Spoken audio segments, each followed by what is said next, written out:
Some new faces here. So tonight we're going to talk about dying. Something we all have to do. And it's kind of funny we have to talk about this because we've done it so many times. But somehow we just don't remember. So we have to talk a little bit about the death and dying process from the Tibetan Buddhist point of view.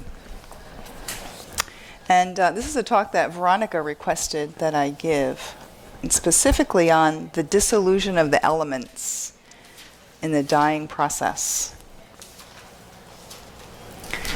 So this is assuming that we understand that we are made of the 5 elements. Yesterday's talk on the mandala, we talked a little bit about the elements. So from this worldview, it's seen that our bodies are made out of earth, water, fire, air, and space. The earth element is the solidity of the body, the bones, the flesh. That's what gives us support and strength. That's the earth quality or the earth element of the body. The water element of the body is the fluids of the body, the blood, the lymph. The fluids of the body is the water element. The fire element is the heat of the body, our temperature. If we're dead, there's no heat in the body, right? The air element is the breath. It's also the movement of nerve impulses, or movement in general, moving our limbs, walking, that's all considered an air element activity. And finally, the space element is our consciousness, our mind, or our awareness. So these are the 5 fundamental constituents of the body.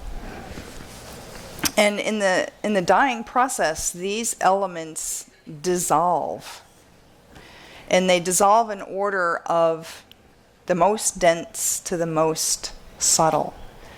So the order that they dissolve in is the earth first, the densest, then water, then fire, then air, then space. So we're going to talk about each of those phases, what it looks like as an observer, if we're attending to somebody who's in the dying process, and also what it's like to experience that, each of the dissolutions.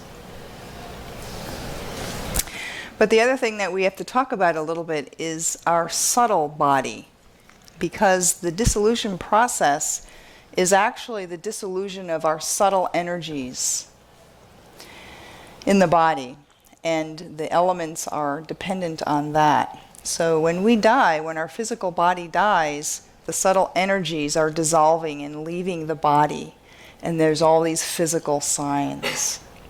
So we have to talk a little bit about that, the subtle body, the energy body, and some of you may be familiar with this idea.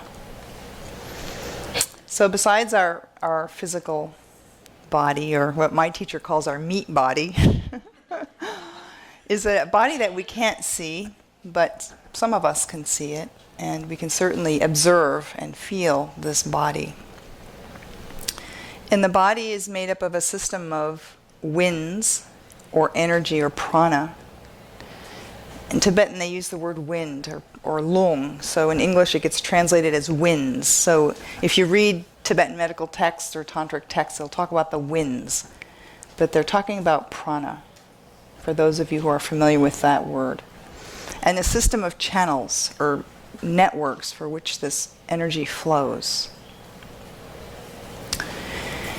And in short, the channel system is based on a central or main channel that runs through the vertical core of our body, from the crown of our head, down in front of our spine, down to 4 fingers below the navel.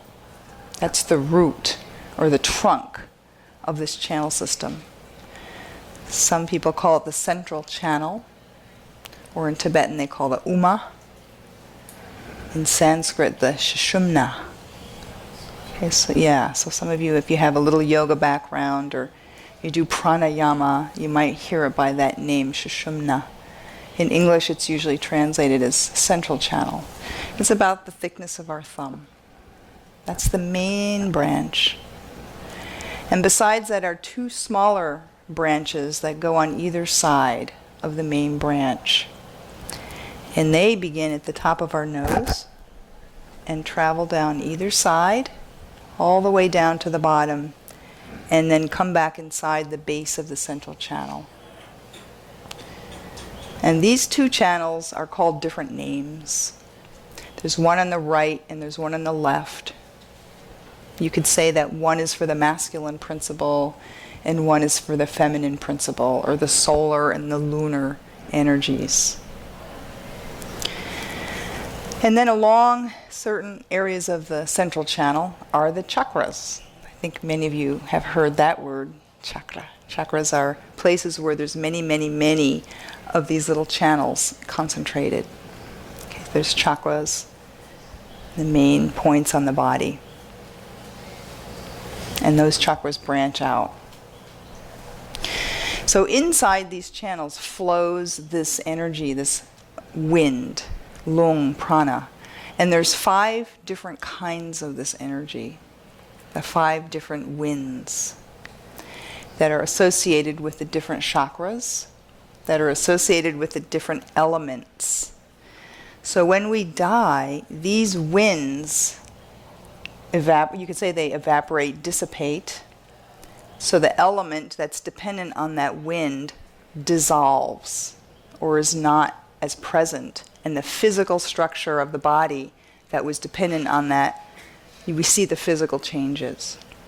So the dying process begins with this subtle wind losing its force or leaving the body or disintegrating, which in turn causes that element to lose its energy, which in turn causes us to see certain things in the physical body. Okay, so this is the Tibetan view of the dying process. It begins on an energy level in a systematic way.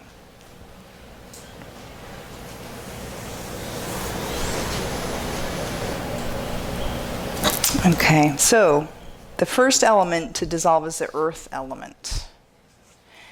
And when the earth element dissolves, this can actually take a long time in a person who's maybe elderly, is not particularly sick, and maybe dies of natural causes. We can observe the earth element dissolving when somebody begins to become more feeble. Their body becomes weak. They might shrink, actually physically shrink. Suddenly, seems like somebody shrinks. They're not as active anymore. They don't want to walk around. They don't want to do anything. They don't have energy. They might start to feel fear because there's a sense of the ground beneath them giving way. So they have more fear. All these are kind of behaviors that you start to see in some elderly people.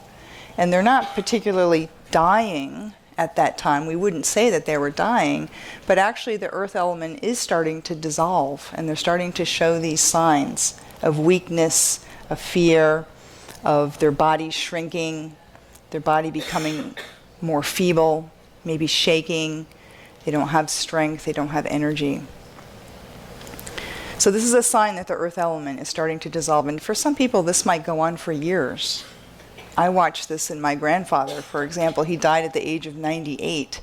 And he was a very tall man, 6'3". And in a matter of a year, he shrunk. And suddenly he changed. He wasn't active. He wasn't independent anymore. He had to be put in a nursing home, for example. He became more disoriented. And I could tell that this is the earth element is now starting to dissolve. When the earth element dissolves, the wind that flows from the navel chakra down through the legs, that's called the downward voiding wind. Okay, this is one of the 5 winds, begins to dissolve.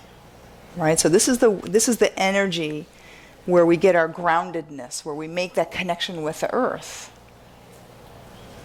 begins to dissolve. So we begin to lose the connection with the physical earth. And the navel chakra, the chakra at the lower end of the body, begins to dissolve. So other things that we start seeing is a loss of appetite, for example. They're not so interested in eating anymore. They might not make the effort to cook for themselves, or they just might not like the same foods that they liked. This is a sign that the navel chakra is beginning to dissolve. And that downward, that wind that moves down the body is beginning to weaken. The sense organs, we have the 5 senses that are also related to the 5 winds and the 5 elements and the 5 chakras. And the sense is the eye, vision, seeing. So their vision starts to get much weaker.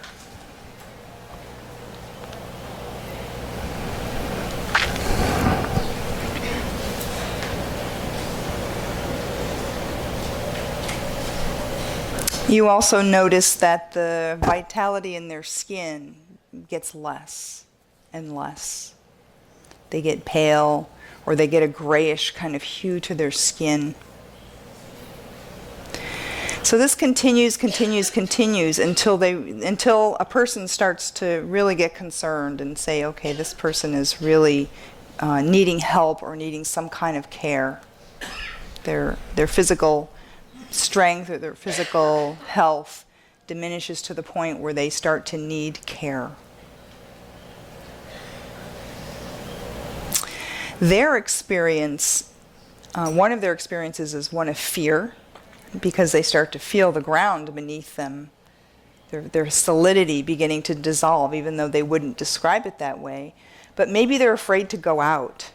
Maybe they're a person who liked to go to different places and now they don't want to go anywhere.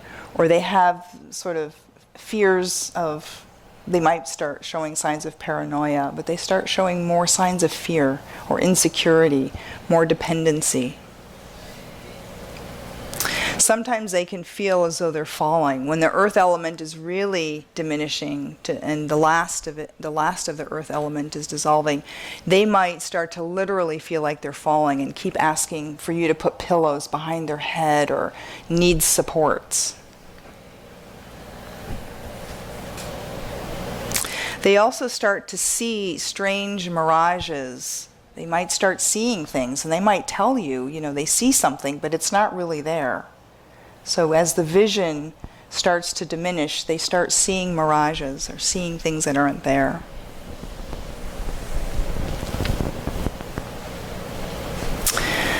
Then as the earth element and that wind that is associated with it, the downward voiding wind and the navel chakra, complete their stage of dissolution, the water element then starts to be the predominant element, because the earth element is now depleted so much. Now the water element comes in, and we start noticing the shift to water element, dissolution.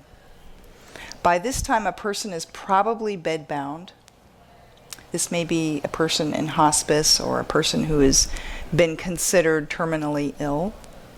They're probably bedbound, not moving around a lot anymore. The water element is dependent on the wind that is stationed in the heart chakra. It's called the life-holding wind. So the heart chakra begins to dissolve.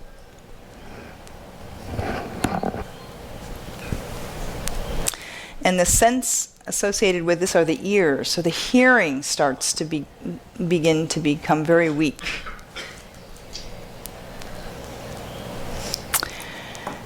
And because the water element is dissolving, they're thirsty a lot. So a person in this stage of the dying process may be always asking for something to drink. No matter how much they drink, they always feel like they're thirsty. So for example, in a hospice situation, you might notice the nurses keep swabs or ice cubes next to the patient's bedside and swabbing their mouth. They're always asking for something to drink, but they can't take a lot, so they're putting water in their mouth. A person will become incontinent. They lose the function of holding urine.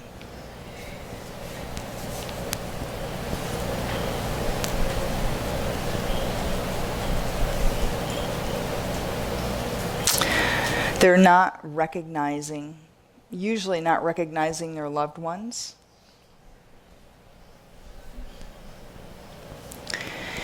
And the person's experience is they're seeing smoke. This is the mirage turns into a smoky appearance. They're feeling thirsty, they feel dry, and they're seeing smoke. And if they're talking, they're always asking for some water, something to drink. They may not hear you. If you're at their bedside and you're talking with them, they may not hear you. And they may not recognize you.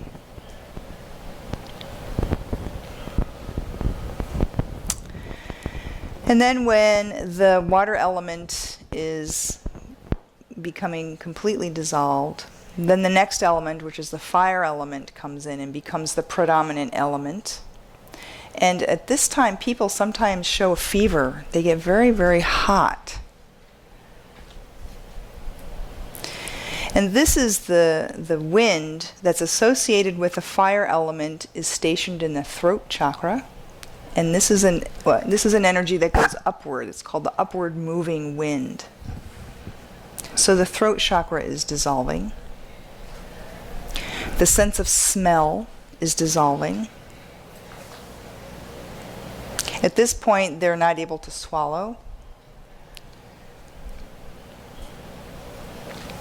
You'll feel the heat retracting from the limbs. Their feet and hands and their limbs will start to feel cool to the touch as the heat's going towards the center of the body.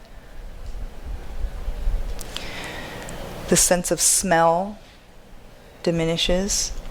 And at this point, again, in a hospice situation, the nurses may be keeping wet towels on their forehead because they're always hot. They feel feverish.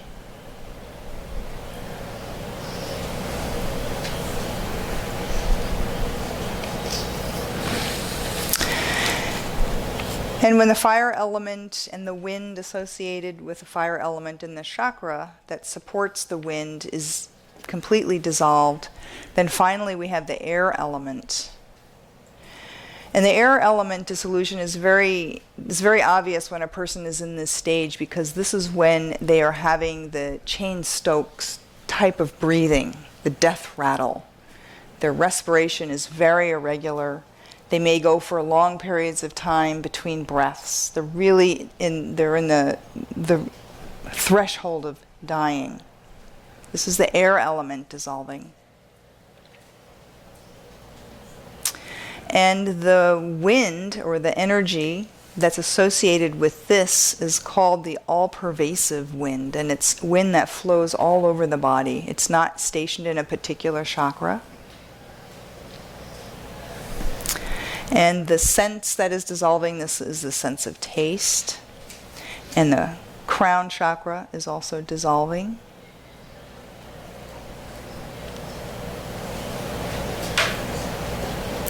At this point, a person is non-verbal, is not usually aware of what's going on around them. And finally, when the person has their last breath, which we call death, is when the air element has finished its dissolution. And so from a Western point of view, we call that death. But from this point of view, it's not completely death, because we still have one more element to go. We still have the most subtle element, the space element, which hasn't dissolved yet. So in some cultures, for example, the Tibetans and some cultures in Asia, and I think some other cultures around the world, after a person is clinically dead, they leave the body undisturbed for several days so that this final process can complete itself. But in a lot of places in the West, we don't have this idea. And as soon as a person is pronounced dead, they're taken to the morgue and sometimes cremated very quickly. So there's a lot of places that are now taking another look at this. And more, there are places that are willing to allow a person's body to be unremoved for longer periods of time if the family requests it. So the fifth, the space element dissolving is really the mind dissolving, right? The space element is associated with the mind or our awareness. And this dissolution is the final dissolution of these two side channels that I talked about. First, all the chakras have dissolved. And we still have the central channel and these two side channels. So the space dissolution is the two side channels becoming absorbed into the central channel. So first the upper part is absorbed into the crown. And at this point, a person will see white light. And then the lower part, those two side channels are absorbed into the central channel, and the person will see red light. This is what the person who's dying is experiencing. First, a white light, because that's being absorbed into the crown chakra. And then when the bottom part is absorbed, they see red light. And the final stage of death is when these two white and red lights come into the heart chakra, into the heart, and dissolve into the most subtle part of the central channel. Then the consciousness splits from the physical support of the body and will migrate to another incarnation. So that's the definition of death in this tradition, is when the consciousness finally leaves from the heart chakra, and usually it leaves out the top of the head, but not always. And that takes about 3 days for that to happen. After the air element has dissolved, the person has stopped breathing, is usually pronounced dead. Then there's this subtle dissolution of the subtle parts of the core of the subtle body dissolving into the central channel. The experience of the white light, the red light, and then the two coming into the heart. And then the person goes unconscious. The person who has died is unconscious. They're not aware of anything at that point.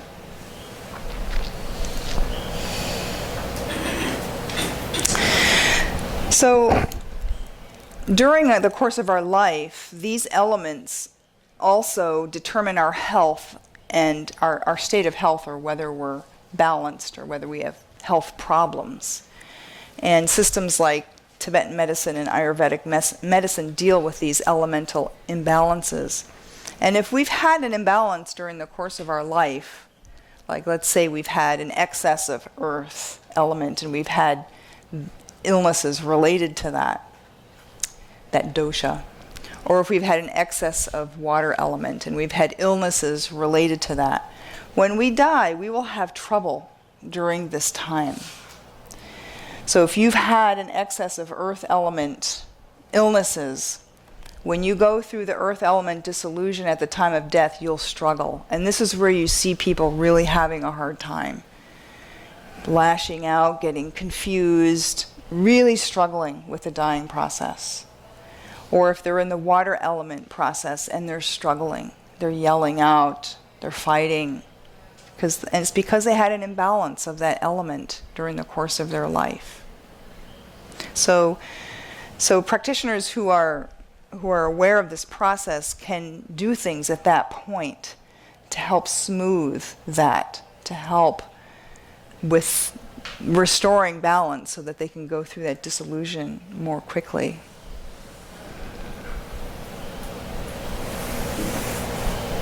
Any questions so far? Is this all new material for you guys? Yeah? Okay. Some of it? Okay. Yeah. How would you describe the process in a sudden death? Accident? Same thing happens, but it happens like that. Yes. In sudden deaths, the same dissolutions are going to happen. They happen like that, but the final one of the space element dissolving is still going to take time. Okay? What about a person who is in surgery and is using a lot of medicine, like, I don't know, that the conscious and awareness is a little bit more confused? Yeah. You mean, what is the effect of anesthesia? Yeah, because, I mean, for a person is going to change? Is going to be the same thing, or is something else happens? Well, anesthesia doesn't cause the dissolution of the elements. The only other time that we start to experience this is during childbirth. When a woman is in labor and is giving birth, that is like a mini death.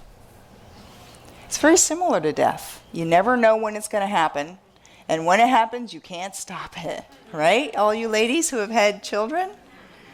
And when you go, if you go through a natural childbirth where you're not medicated, when you go through this period, what they call transition, where you're about to give birth, your elements are dissolving. It's like a death. You have to in order to release that child. So that's, women who go through childbirth are going through a little bit of that experience of the elements dissolving. But otherwise, anesthesia just turns off the conscious, that part of the brain. Yeah, it just turns off the part of the brain. It's not going to get affected, even though there's a relationship between body and mind. I think the consciousness is affected, sure. They know that it's affected by sound and what people say, right?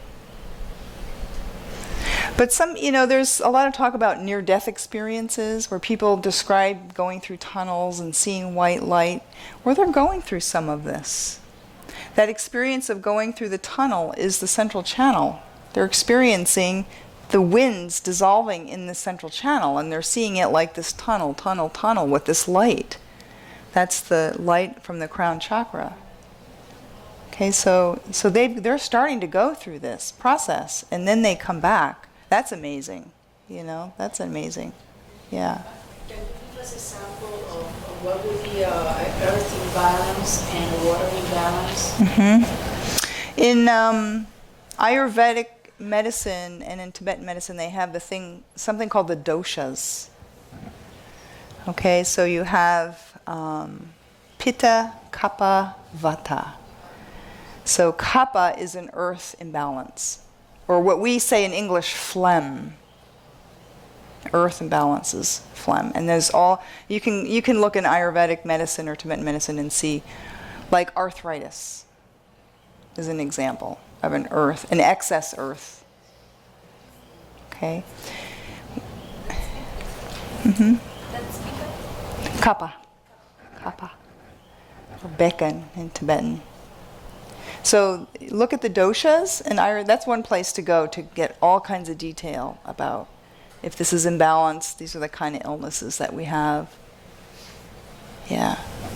Is there a way to, once you begin dissolving, let's say the more coarse liquid, of stagnating it or so the process is not so quick, or even possibly reversing because at that level? I don't think there's a way to reverse it, because what causes death to begin with? When somebody dies a natural, it's sort of a process that's going to happen, right? I don't think there's a way to reverse it, but I think there's ways to help a person through that process. So, for example,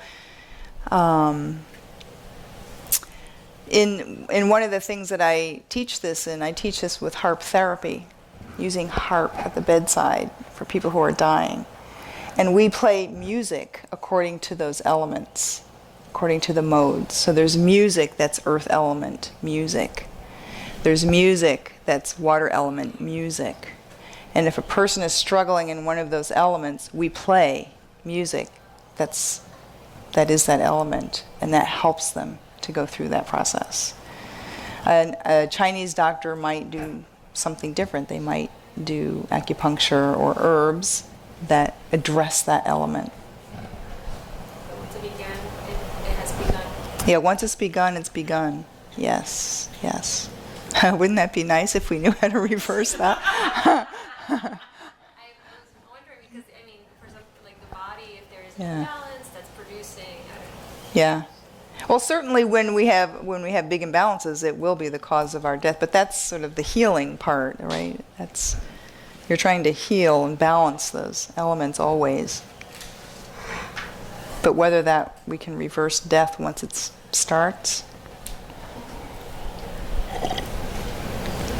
maybe some great beings can.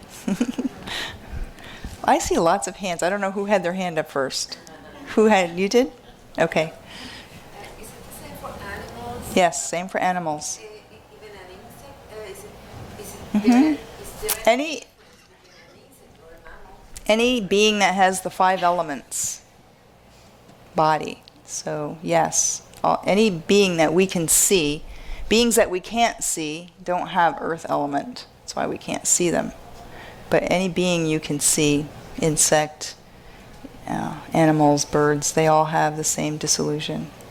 Yeah. Yep.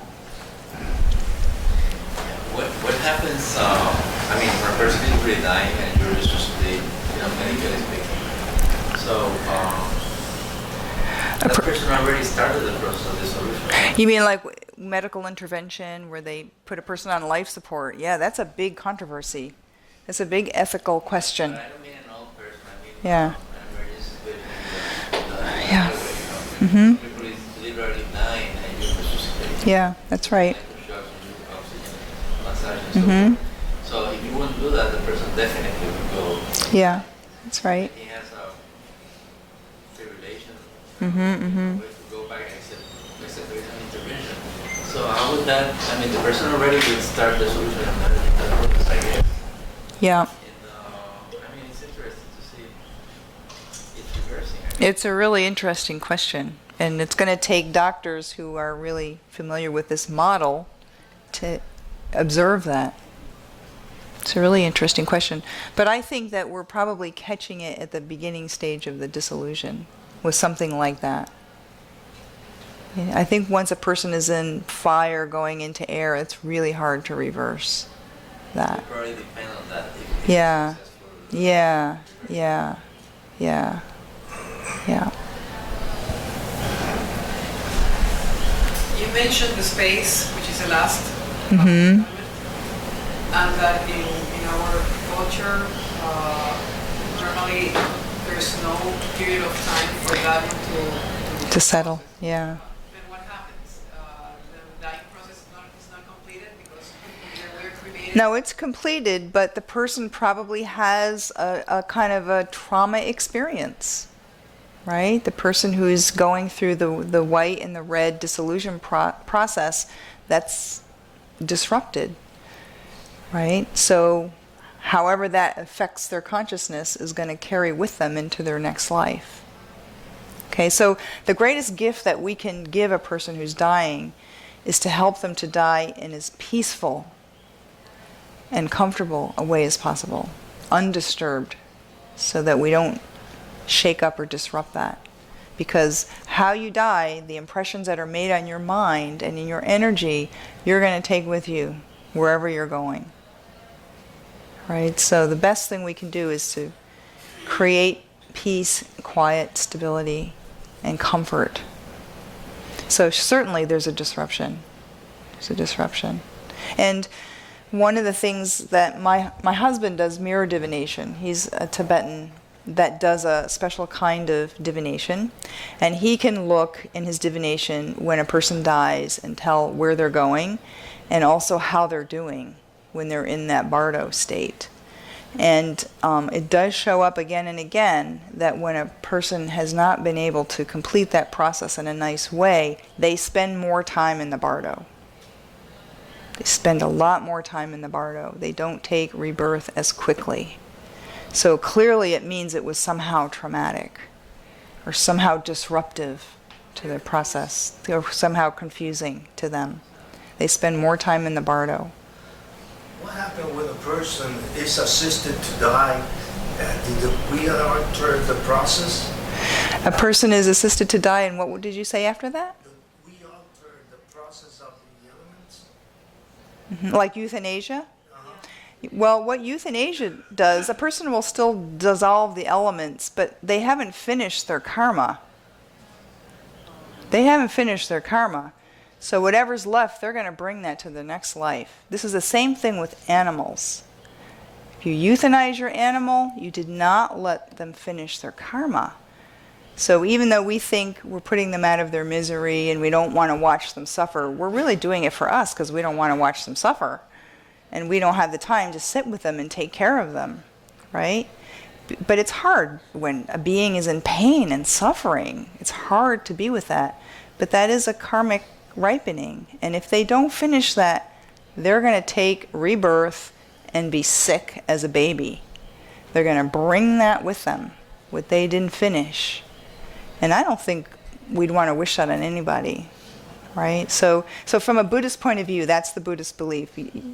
Buddhism does not advocate euthanasia in people or in animals because you're not allowing them to finish that karma. Better to help them be comfortable, take care of them, as much as possible. That's the kindest thing that we can do. Would that be the same with suicide? Yes, suicide, definitely. Definitely. You're taking the karma then to the next life. That's right. Whatever. Yes. And in fact, yeah, and those are very difficult situations. And in mirror divinations that my husband does, oftentimes people that commit suicide take rebirth in lower realms. Very hard to get a human rebirth after that. That's a very negative karma to take your own life. Yeah. Yeah.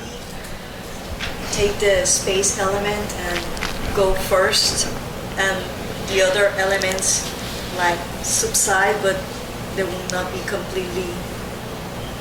Well, yogis do this very differently. Where I'm talking about like us, how we're gonna die.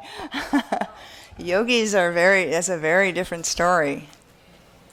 How they die, how they dissolve the elements, they do it with full conscious awareness, and they have practiced this in their yogic practices.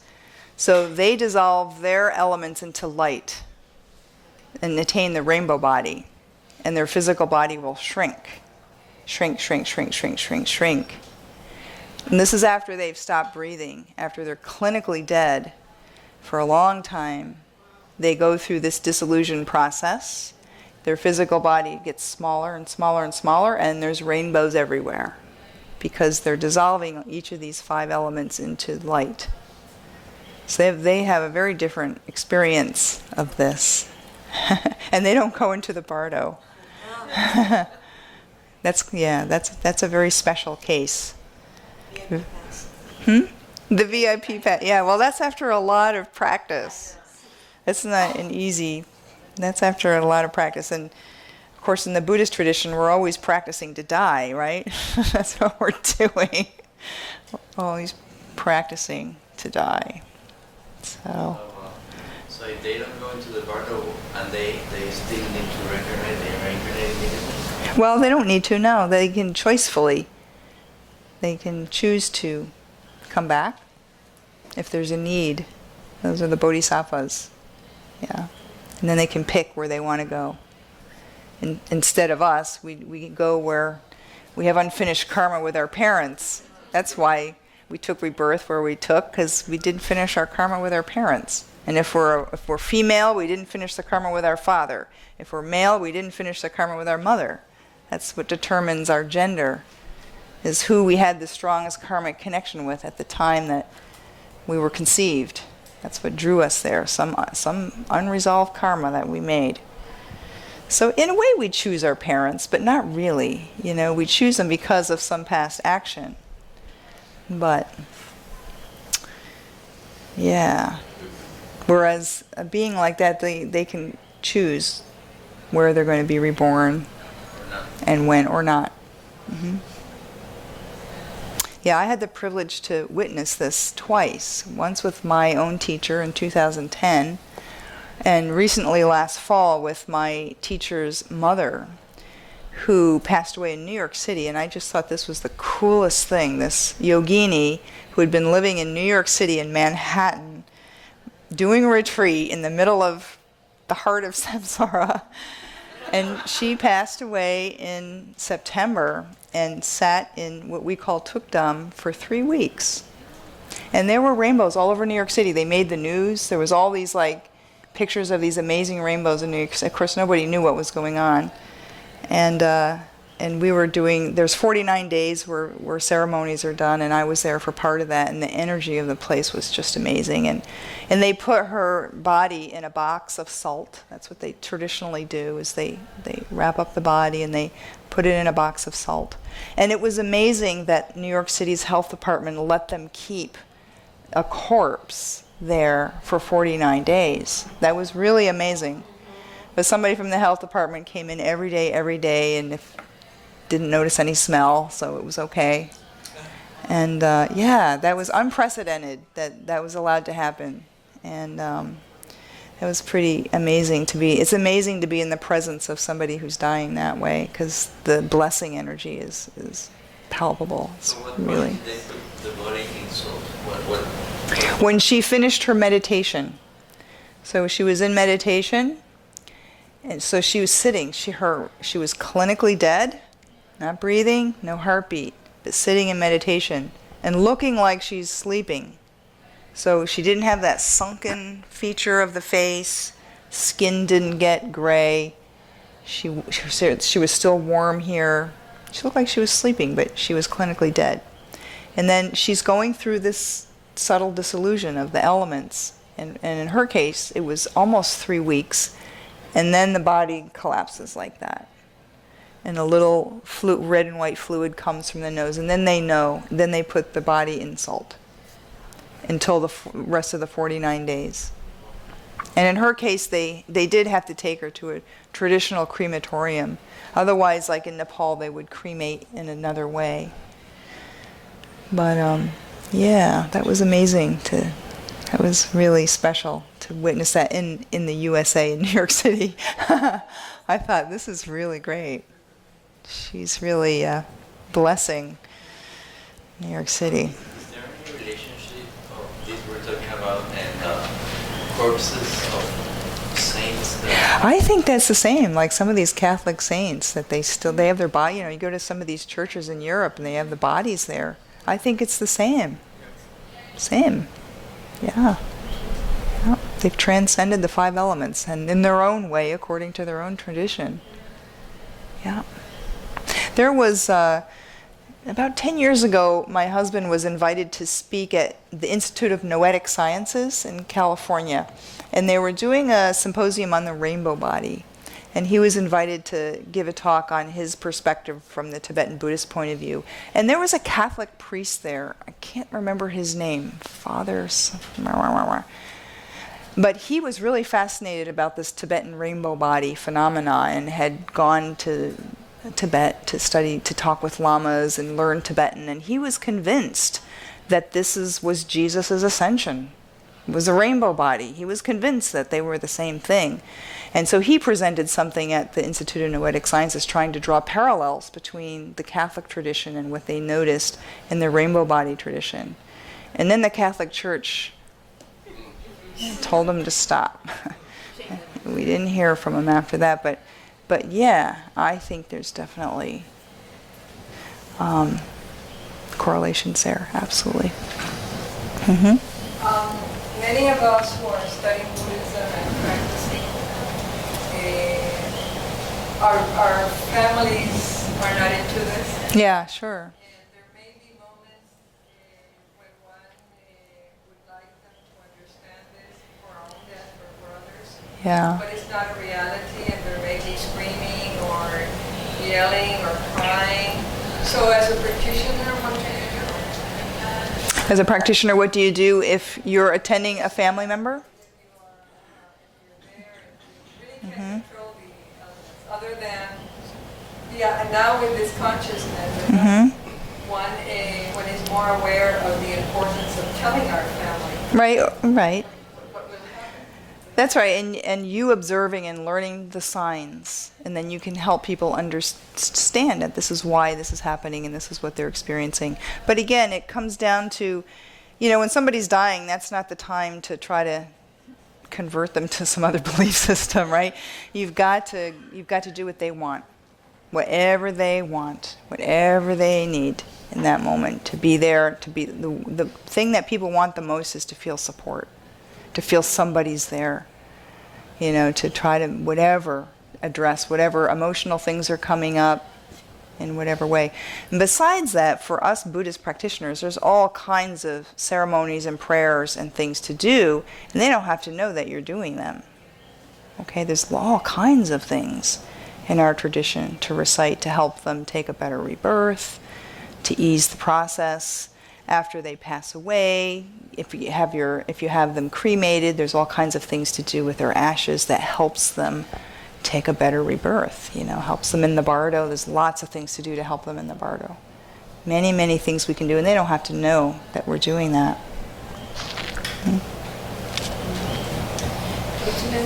Would you mention some of the things we can do? Sure. Well, first of all, it depends on what kind of practitioner you are. So, the simplest things to do are saying aspiration prayers and sutras. For example, there's a sutra called the Tsedo Tsesung Sutra, the Sutra of Amitayus. Yeah, that's very common. And that's reciting Amitayus' mantra over and over. It's a beautiful sutra. And that comes up in mirror divinations a lot. So when a person's actively dying, you can be reciting this. It even says in the sutra, if you whisper this mantra in an animal's ear, when an animal's dying and you say this mantra in their ear, they will take a human rebirth. So that's a very powerful one that anybody can do. Which one? Yeah. Sometimes it's called the Sutra of Amitabha or the Tsedo Tsesung. You can find that online, download it. Ask a Lama to give you transmission for that. That's a very, very powerful and very doable one to do. And then there's commissioning lamas to do certain things. Like I said, the traditional one is 49 days of pujas. So if you have a connection with a lama who has a monastery in India or Nepal, you can commission them to do these ceremonies. And that really helps.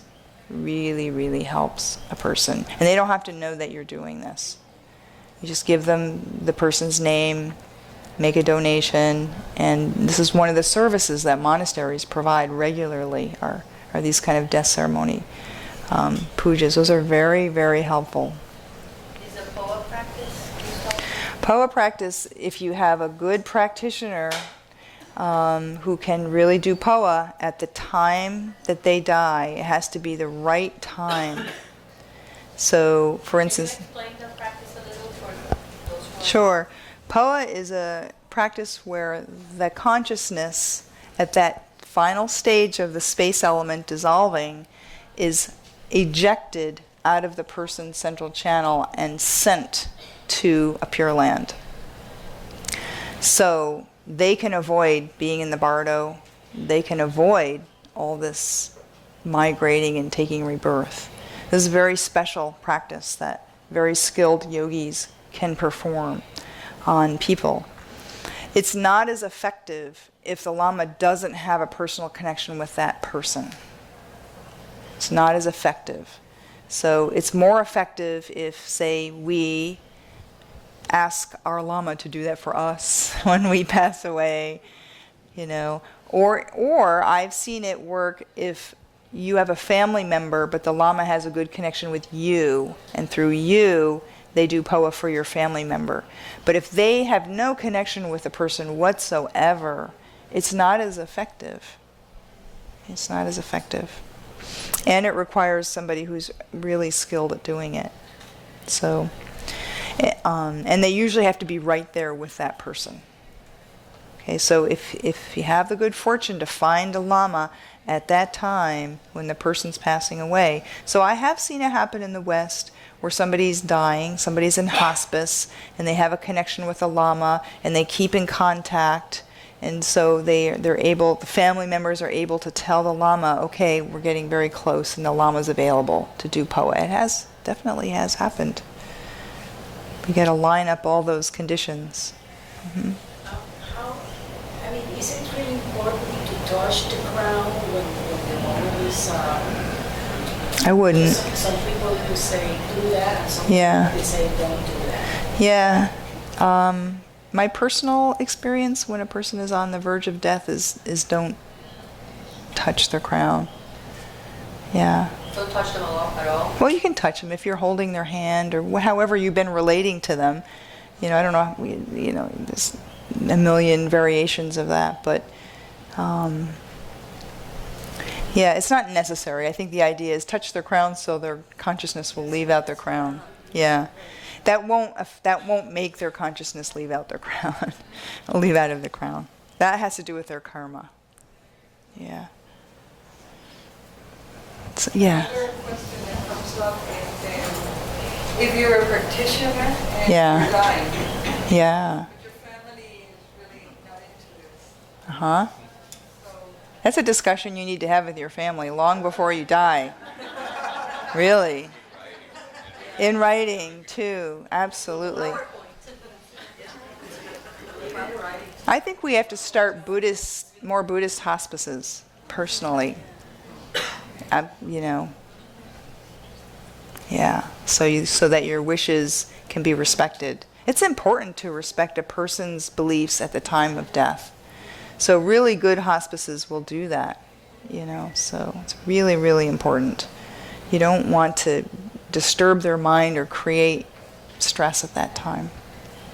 I mean, but you can get prepared to it. Excuse me? I mean, if there's no way you can convince your family, Yeah. you can work it with yourself so that, it doesn't affect you.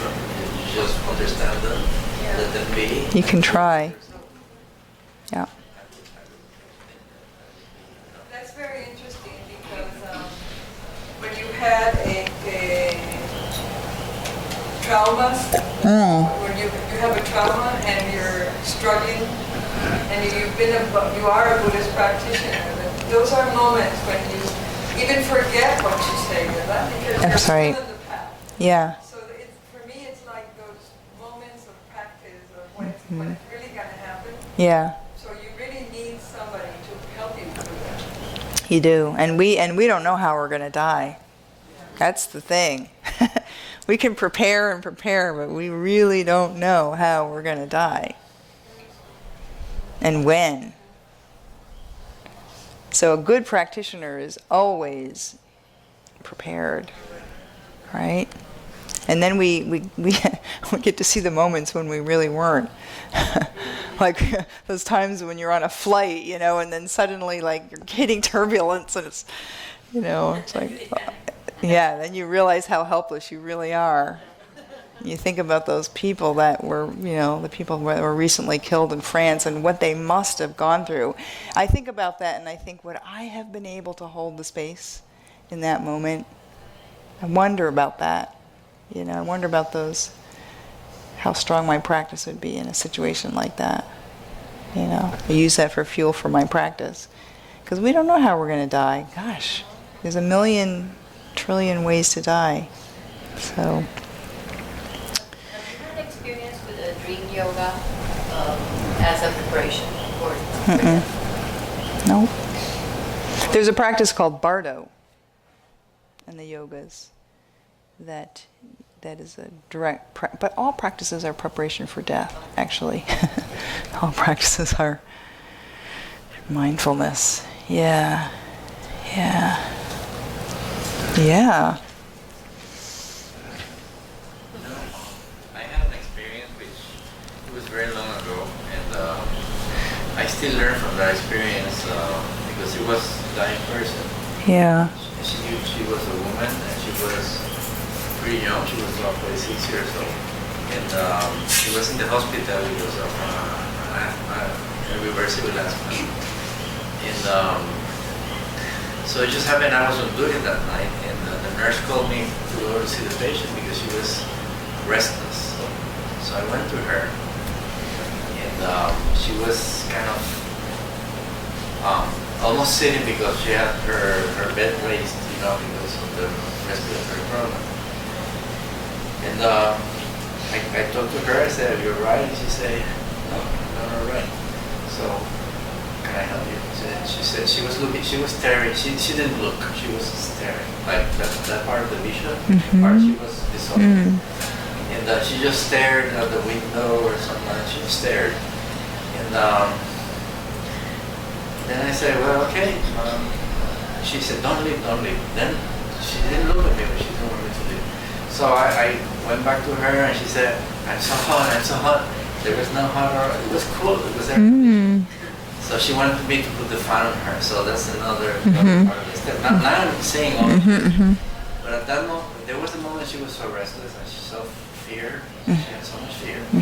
So I didn't have any knowledge except hold her hand and say, "Don't worry." What are you seeing something? And she said, "Oh yes, I'm seeing." You say, "Well, just look at it. You know, isn't it pretty?" Then I just started doing it. You know. Yeah. And I said, and then she says, "I'm kind of leaving." And I say, "Well, no." I don't remember the words I said, but I said something like, "Well, go floating, you know, enjoy the process, you know." That was everything. And she died holding my hands. You know? Yeah. But that was a big reflection for me afterwards because I'm a physician. Yeah. I should be, you know, pounding her heart and, you know, putting to her. That was a normal thing in the hospital. So I didn't do any of that, but I was not feeling that was right because she was already in this process. I didn't have any knowledge, but I had the feeling. You use your intuition. That I had Yeah. to help her. Yeah. And my superiors questioned what I did. Oh. But they were not there, so they would not Yeah. what was happening. So Yeah. it was very fast. I mean, I think it was since I was called by a nurse until she died, I think it was no more than maybe 25 to 30 minutes. And she went through all these processes very fast. And I'm still learning from that experience. So I just wonder where she is or what she is, what the process was and everything. How wonderful you were there for her. Otherwise, she would have been alone. Yeah, she would. Yeah? She would be with two. Yeah, yeah. The other thing I remember is my father died some years ago, and the whole family we were with him all the time. And then he had this process of, you know, breathing more regularly. Yeah. And then it was very late and we were very tired, so we went to sleep with him, you know, mistakes. And then one of my sisters, she was awake and she said, "I think he's leaving right now." So we went around him and started praying, you know. Thinking that. But the only thing I regret was that I didn't know about this other after physical death. And we immediately took him to the pathology department. Yeah. It was in the hospital. Yeah, yeah. That So is. the process that we, you know, my sister and me, myself, you know, put all the things and put on the freezer. Yeah. So, sorry, Dad. Yeah. I think that's probably the one thing, if we change anything, you know, or request anything for our own death to be left alone for a couple days after, that's the one thing to try to make a change in that will really benefit. More than one day, but it was in the freezer. That's okay. That's okay. It's when people get cremated very soon. You got cremated about 1 day after. Yeah. Yeah. Here it's 48 hours by law, right? So Yeah. we have to wait 48 hours. Would that time make a difference if the person is a practitioner or isn't? Or it wouldn't? It depends on how the dissolution went. It's hard to say. It's so variable. Just because somebody's a good practitioner doesn't mean they die in a good way. And you know, and I think things like if somebody is, you know, has cancer and is using morphine, for example, you know, it's going to affect a person's mental alertness and things like That's why a lot that. of Yeah. Buddhists reject using Yes. Yeah, because they want to be aware. That's right. It's a tough call. It is a tough call. Yeah. It is. And in the end, we have to respect the person who's dying and what they want and need in that moment. Yeah. Any other questions?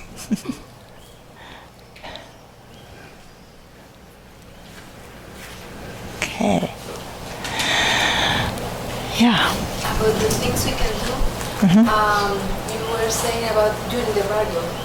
Uh-huh. Well, something.